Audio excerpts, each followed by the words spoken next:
Hey everyone, in this training, we are going to talk about our mindset because if we're looking at creating any true behavior change, any lasting change with our health, our habits, it all is going to start from within.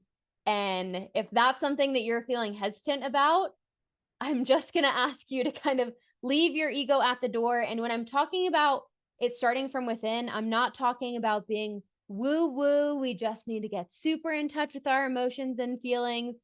It's truly understanding that there is a massive connection between the science of metabolic and training principles and the science of our behavior change and the psychological side of things. So we're going to marry those two things and talk about the power of starting internally. And honestly, this is the biggest key, like the main reason that I am here today and that I overcame where I was. This was the massive, massive hurdle that I needed to overcome. And honestly, all of us have the information at our fingertips. And so if we wanted to Google everything, it is right there. But I really struggled. I was a competitive gymnast long-term, started when I was like 2 or 3 before I was even super conscious. And all the way through my time there, it was just kind of hammered into my head, eat less, train more, get the thigh gap. And it was just this constant negative body image, this constant comparison, this constant fear of food. So when I went to college and I started eating like a real person, I gained weight immediately. It was not just the freshman 15, it felt so much more than that. And it really just led me down a path, not only of weight gain, that was like just one part of the problem, but it was just low self-worth and constant dieting, trying hydroxycut, doing colon cleanses, like things that now looking back, I'm like, Haley, what in the heck were you doing? And I had no idea how to get out of that internal spiral. I had no idea how to do that while building a positive relationship with food, where now my biggest goal, it's not about what I look like or how much I weigh or what's on the outside, but it's really trusting what my body's asking for and finding food freedom, allowing myself to indulge in the things that make me feel good. I'm an ice cream girl. That was the main thing on my wedding day that I wanted to have.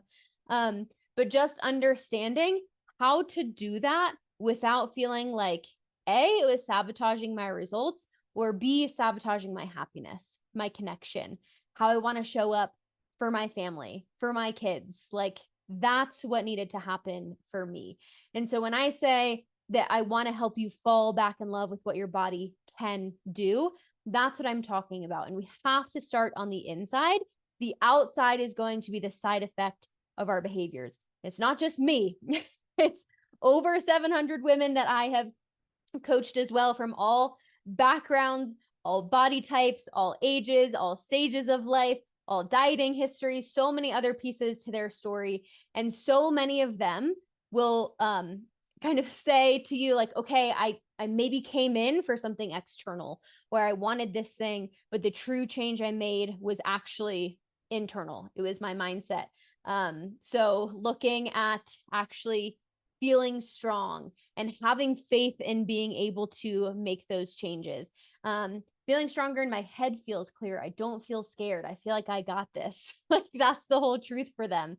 I actually get to eat stuff that I like while getting better results. Like what's not better about that? And I think, this one of our athletes here really just says it better than I think I could, that it really is truly hard to share that transformation that happens inside. But she really says that she's grown so much and continue to grow in ways she never thought she'd be able to. Her awareness of self, my ability to give myself grace, and even my level of determination have all changed through this process. It's amazing. Everyone's journey is different, but I think one of the main things that I want y'all to be open with as we say that our health journey starts from within and we have to be open to mindset work, that doesn't just mean like, yeah, you're going to feel better or we're going to be happier. We're going to give ourselves grace, or I'm just going to be your cheerleader here.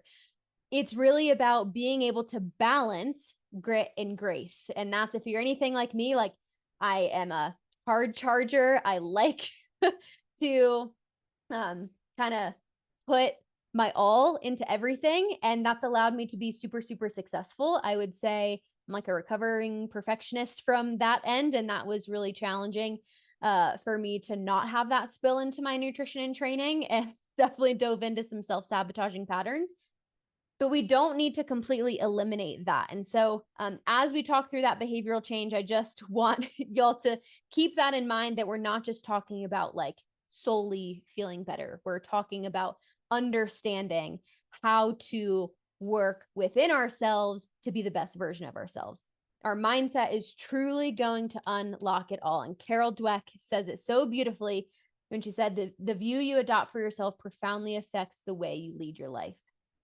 It can determine whether you become the person you want to be and whether you accomplish the things you value. And so if that's what's truly important to you, then this is where we need to start. And maybe that's a question that we need to ask ourselves, or that you need to ask yourself right now, is who is that person that you're trying to become? Not just what do they look like, what do they do? How do they show up for themselves, for them, like the people that are in their lives? And what do you want to accomplish? What do you want to value? Because ultimately, that's like why having our health is the most important thing, so that we can be that person and we can accomplish the things that we set out to. We can't do that when we're super low energy and we're dragging all the time. So when we're talking about identity, unlocking it all, we have to go through levels of change. We have to start at the bottom of our pyramid with shifting our environment. Then we can get into behaviors, capabilities, then going all the way up to, okay, I have that identity. I am that person who I want to become. And so we have to kind of build from the bottom up. That's how we're going to build a stable pyramid overall. And so first, we have to start by modifying our environment, remove the obstacles that are hindering us, add supports that are going to facilitate new behaviors. So we have to focus on removing the things that are making this harder and adding the things that are going to make this easier.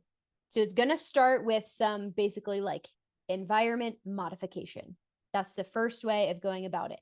But a lot of times we just stay there, and that's where we can get trapped, that we don't kind of climb the ladder. After we make those modifications, we have to introduce new behaviors that align with our goals. We have to define what those goals are to make sure that we know that they align, and then repeat them consistently.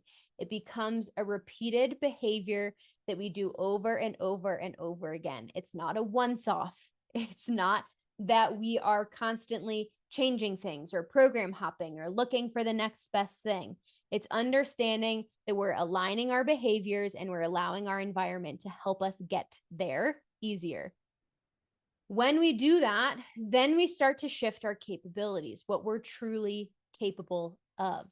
And that, oh my gosh, when that light bulb moment happens, it's like super empowering. You actually acquire the necessary skills and the knowledge to perform those behaviors effectively, to overcome the obstacles and still perform the behaviors effectively, to be able to trust that it's not going to be a linear process, but you're capable of overcoming those. That's where we start to build and grow. And then it starts to dip into our beliefs and values that we hold. We're able to reflect on and adjust the beliefs that we're holding of ourselves, the values that we really important, or that we really want to prioritize, that are important to us. That way they can support our new behaviors. It's about having that alignment with where we're going. Just like that Carol Dweck quote, like, who is that person? And it's not just like we're going to get there and then we'll do those things. We have to build our way there to become that person. Because when we start from the bottom up, then we reinforce our new identity. We prove to ourselves over and over and over again. We're not questioning whether if we are that person, but we're consistently aligning our behaviors, our skills, our beliefs with that person that you are. And then at that point, we shift our language and we're like, no, this is who I am. This is just what I do. Regardless of what the circumstances are, I could be super busy or stressed or whatever it is. The way I need to get here to manage and maintain my health could be different, but I'm the person who values that. And I'm the person who's going to show up for myself. So we have to climb the ladder, but we need to start at the bottom, and we need to make sure that our thoughts, our emotions, and our actions are also in alignment, because whatever we're doing, if we're starting on this bottom rung with our environment, if we loathe those modifications and those changes, and they're bringing out more negative emotions, the action is going to stop. We're going to stop doing it when it gets hard if we don't like it.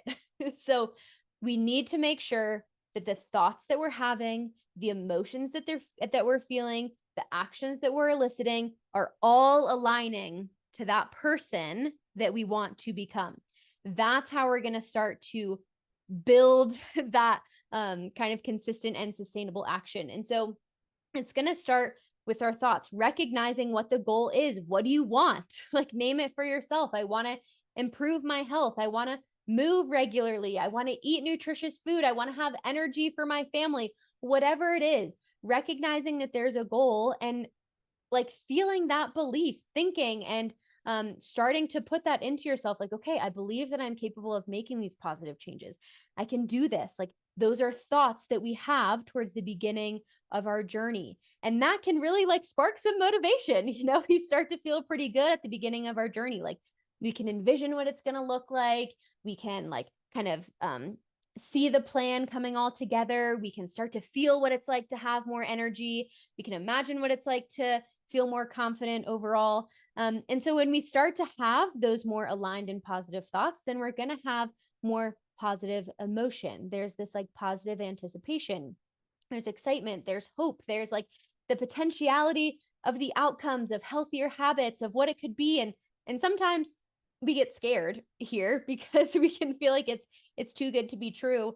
But if we're actually going to make, again, like change that lasts, like, it's okay to like it and feel positive. You're not going to like every single moment of it, but we need to start to attach a sense of like well-being and excitement there. And so that's where we're going to have determination. That's where we have the commitment to actually follow through with the plan, even when things are challenging, because those positive emotions are there. We're grounded in that, and that gives us confidence that we can do this. It increases our self-esteem. We actually like truly believe, not just like at the beginning of like, okay, I think I'm capable of it, but we believe in our ability to do that. And then when we have those thoughts, those positive thoughts, and we start to increase our self-belief, and we're attaching positive emotions to the process, and we're enjoying what we're doing from the nutrition perspective, and we're starting to feel a lot better, and we have energy, and we're showing up as this person, and we're feeling stronger and confident in our body, the actions are going to align. Like, they all need to be moving in the same direction, because then we create the schedule, then we create the game plan, and we consistently execute. And more importantly, we adjust. We can reflect, we can adjust, we can review our progress, and we can make adjustments to stay on track without guilt, shame, judgment. It comes from ownership. It comes from accountability. When we have the appropriate thoughts and emotions attached, our actions can look like they're aligned, but if we have guilt and shame and negativity driving our actions, like when I set myself in college, I took a picture of myself in a bikini and put it as my screensaver, thinking like, if I look at that every day, then I will loathe myself enough to go to the gym. It worked for like 4 days. And then guess what? It didn't work, and it just made me feel absolutely horrible. And the action started turning into binge eating. So they all need to be aligned. That's the main piece. So if you want to break down what that journey looks like, then let's just talk about it, because that can be really like the main root of a lot of the things that have been going on. Maybe why you've started to self-sabotage, or why you feel like it's just a you thing and you should be motivated, or their stress has really started to kind of take you out. So if you just want to kind of chat through it, let's just book a quick 15-minute call, talk about specifics. What does it look like for you? What does it look for your journey? How can we do that? Go ahead and do it below. Otherwise, keep walking through the information, and good luck on the rest of your journey. Either way, no matter what you do, or no matter where you want to go, whatever those specifics are, if you enjoy it and you trust the process, you're going to stick with it. Your health and success are important. And like, it is my like 1000% desire and commitment to really help you create real and lasting change. Like if we could all just break away from the yo-yoing noise, that would make my life, make me so happy. To keep going wherever you're at. It can feel like you have a long way to go. It can feel like maybe it's so tangible, like you're right there and you just need a few little things. Keep going. It is possible, but it all has to start on the inside. So whether you want to do that on your own or chat with me or someone on my team about it, go ahead and make that decision. But just know that we have to be willing to open up from the inside first.